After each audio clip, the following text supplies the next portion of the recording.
And then we moved on to match number 7, the triple threat match for the WWE Raw Women's Championship. And, of course, the current champ, Anthony, was Nikki A.S.H, almost a superhero, against our very own from Adelaide, Rhea Ripley, and of course, the 11-time champ, the Queen, Charlotte Flair. Now, this had the potential to be a very, very good match, and I actually thought it was probably up to this point, was probably ended up being the best match to this point of the card. Your thoughts? Agree, or am I being too generous? No, I 100% agree. Because that whole A.S.H character or gimmick, say what you will about it, but I think it's been absolutely brilliant for Nikki. You know, she really was going nowhere. She's, you know, they've come up with this gimmick. Allegedly, she's gone to Vince with the gimmick. She's got herself over with it and, you know, got the money in the bank and briefcase and cashed it in. And, you know, Rhea Ripley, great up-and-comer. People forget she's still only 24. So she's still, well, we'd say a kid, but a kid to us at our age. And, of course, you know, Flair's the phenomenal champion. So there was ingredients there for a really, really good match. I thought it was actually quite good. It was definitely a very good match. The only thing is why give it back to Flair? Yeah. I wasn't sure where it would go. It was hard. I mean, Flair's a safe option. Ripley is probably, I would have thought, probably in the Belair camp in terms of young, good, could certainly do it, could hold the title up, but maybe they don't have enough confidence yet. And, of course, Nikki, unfortunately, is probably not really going to be able to hold it up. She was a transitional champion, in my opinion. The superhero gimmick, as much as it's been done with Mighty Molly, Hurricane, yeah, and but the way I'm seeing it now is that you got people who, let's say, from my age back. So let's go from, let's say, 8 till about 16, 17. Mm-hmm. You've got who may not be strong, may be bullied, and may be picked on. Mm-hmm. With the superhero gimmick, it's showing that there's somebody that you can relate to, in a sense. Yeah. And with that too is that, look, I'll be honest, when I first saw this gimmick, I went, oh my God. Yeah, I think a lot of people did, but she's done well with it. I'll give her credit. She's actually done good with it. She just ran with it, man. She just ran with it. Yeah, no, I think it's good. Could she be world champion and hold it for a while? I don't think so.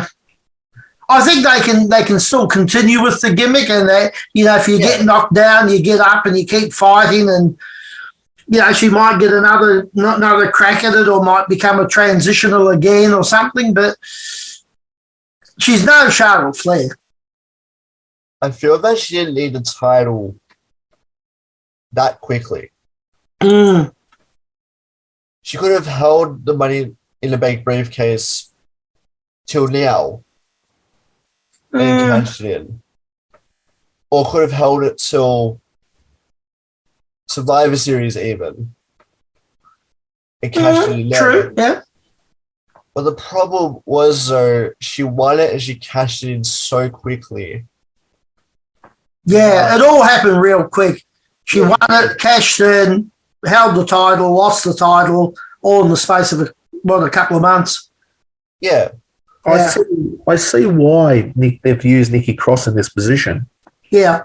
Because when it was a singles match between Flair and Ripley, you want both of them looking strong. Yes. They're just coming back.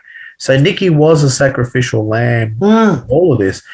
But her character's not hurt by this. It doesn't affect her. Nah. The superhero character. I love the character. Yeah. I love it. You know, I think that it was great that they've done that. It shoots towards younger audiences, which allows the younger audience to want to get involved. It was a bit like, like